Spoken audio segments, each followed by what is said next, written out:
जब जब जिस जिस महीने में जो जो प्रदोष पड़ा करे, जब प्रदोष पड़े, बन सके 1 बेलपत्र, बन सके 5 बेलपत्र, शमी पत्र, हरे मुंह,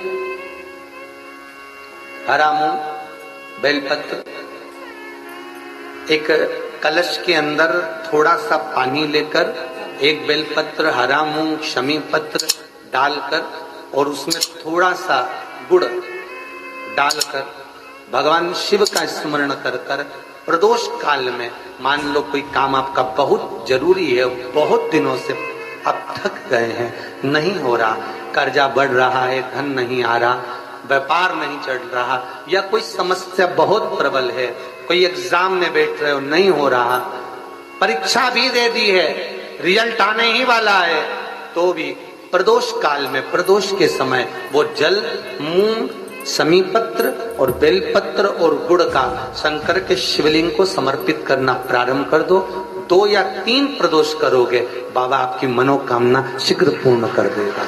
हमारे यहाँ कहते हैं सोमवार की जो प्रदोष पड़ती है वो इच्छा पूर्ति करती है, मंगलवार की प्रदोष रोग से मुक्ति देती है, बुधवार की प्रदोष कामना की पूर्ति करती है, गुरुवार की प्रदोष शत्रुओं का नाश करती है, शुक्रवार की प्रदोष सुख और शांति देती है, शनिवार की प्रदोष संतान का सुख देती है, और रविवार की प्रदोष जो काम दुनिया में कोई नहीं कर सकता वो अच्युत फल की प्राप्ति रविवार की प्रदोष करा देती है। पहले तो आप वो जल का पात्र वाला उपाय कर लो जो पहले बताया है, वो नहीं कर सकते तो कुंदकेश्वर का उपाय करिए। बेलपत्री 5 बेलपत्र आप 5 बेलपत्री को ले सकते हैं और 5 बेलपत्र में पीला चंदन पूरी बेलपत्री पर लगा लें। पीला चंदन केवल 1 बेलपत्र ऐसी हो जिस बेलपत्री पर आप गाय का घी लगाएं। क्या लगाना है? गाय का घी। 5 बेलपत्र में से 2 बेलपत्र नीचे पीली चंदन वाली, बीच में गाय के घी वाली बेलपत्र, और उसके ऊपर वापस 2 बेलपत्र वही पीले चंदन की रख लें। महाराज, प्रदोष के दिन व्यापार वाली जगह पर या अपने घर में जहां रसोई घर हो या पूजन का स्थान हो, उस 5 बेलपत्र को एक कटोरी में, एक बाटकी में रख लें और एक घी का दिया उस बेलपत्र के सम्मुख में लगाएं। उस बेलपत्र को प्रदोष के दिन, प्रदोष काल में उठाएं और भगवान शंकर को अपनी कामना कर कर समर्पित कर कर जाएं। केवल 2 प्रदोष करिए कुंदकेश्वर महादेव के नाम से। लक्ष्मी मेरा भोलेनाथ देना प्रारंभ कर देगा, संपदा वो देगा, वैभव वो देगा। 2 प्रदोष कर कर देख लीजिए। वैसे करना चाहिए इसको 5 प्रदोष।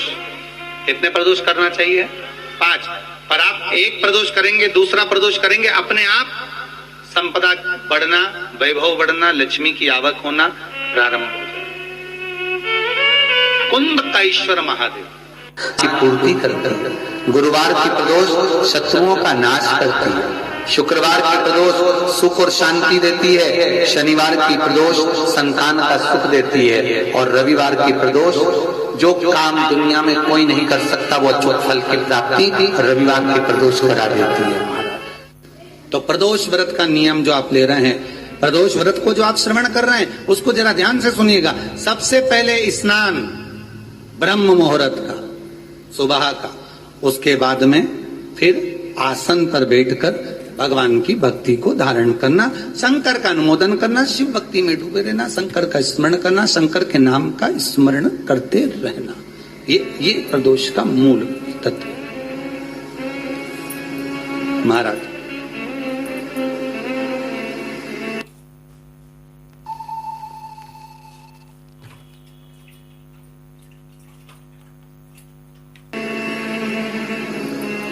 प्रदोष व्रत करने वाले को भोजन नहीं करना चाहिए। ध्यान दीजिए। फलाहार करो, उसमें भी नमक का सेवन मत करो। प्रदोष व्रत में नमक का सेवन वर्जित होता है। कारण क्या कारण होता है?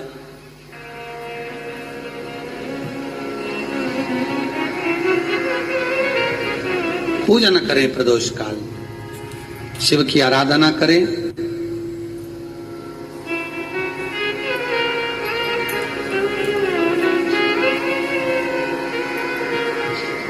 आगे वर्णन आया, एक छोटा सा उपाय अवश्य करिएगा। अगर बच्चे कोई एग्जाम में बैठ रहे हैं या कंपटीशन एग्जाम है या नौकरी के लिए अप्लाई कर रहे हो, मान लो 4-6 महीने से बैठे हो, 8 महीने से बैठे हो, सर्विस नहीं है, नौकरी नहीं है, तो एक छोटा सा उपाय अवश्य करिएगा शिव महापुराण का। महाराज बेलपत्री के पेड़ के नीचे विराजमान होकर, बेलपत्री के पेड़ के नीचे जिसको नौकरी के लिए या एग्जाम में बैठ रहा है वो जल चढ़ाए, बेलपत्री के पेड़ के नीचे थोड़ा सा दूध चढ़ाए, फिर जल चढ़ाए और अपने राइट भाग में घी का दिया और अपने लेफ्ट भाग में तेल का दिया। किसी भी प्रदोष के दिन, प्रदोष काल में एक बार लगा दे, उसके बाद में अपनी कामना कर कर बेलपत्री के पेड़ के नीचे धोख लगाकर प्रणाम कर कर जाए और चले जाए इंटरव्यू के लिए, बाबा उत्तीर्ण करा ही देगा, नौकरी दिला ही देगा। करना प्रदोष के दिन और प्रदोष काल में ही करें, इसका ध्यान रखें महाराज। एक छोटा सा उपाय अवश्य करिएगा। शिव जी को जो बेलपत्र समर्पित करी जाती है, उस बेलपत्र का भी भाग स्थापित है। जब आपका बच्चा एग्जाम देने जा रहा है, पढ़ाई करने जा रहा है और पास नहीं हो रहा है, या उसको आपको लग रहा है इसने पढ़ाई नहीं करी, पास नहीं होगा, तो शहद, बेलपत्री की बीच वाली पत्ती पर शहद लगा लीजिए और शंकर भगवान के शिवलिंग पर जाकर उसको बच्चे के हाथ से चिपकवा दीजिए। बच्चे ने भले पढ़ाई नहीं करी हो पूरी साल, पर बच्चा उस सब्जेक्ट में जिस दिन वो बेलपत्री चिपका कर आएगा, उस दिन उस सब्जेक्ट में बच्चा पास होकर ही रहेगा, उसका एग्जाम उसको अच्छा प्राप्त होगा। बाबा आपकी मनोकामना शीघ्र पूर्ण कर देगा, बाबा करेगा। किसी कार्य के लिए जा रहे हो, वो कार्य नहीं हो रहा, 50 बार होकर आ गए, वो काम नहीं हो रहा, शिव महापुराण कहती है लाल चंदन, कौन सा चंदन? लाल चंदन को अच्छा घिसो और घिसकर तैयार कर कर बेलपत्री के ये दोनों भाग हैं, दोनों पत्तियां जो नीचे की हैं, इसमें उस चंदन को लगा लीजिए। अगर किसी से आपको पैसा लेना है, वो नहीं दे रहा, या कोई काम है या जॉब है या नौकरी है या उसके लिए, या कोई विद्याध्ययन का कोई कार्य है, कोई स्कूल में पढ़ाई कर रहे हो और वो कार्य नहीं हो रहा, 5 बार 6 बार करके देख लिया नहीं हो रहा, तो ये दोनों पत्तियों पर लाल चंदन लगाओ। लाल चंदन लगाने का मतलब ये नहीं कि जरा सी तुम बिंदी लगा दो, लाल चंदन जो घिसा है उसको पूरी पत्तियों पर अच्छे से फेरना है, उस लाल चंदन को लगा लीजिए। और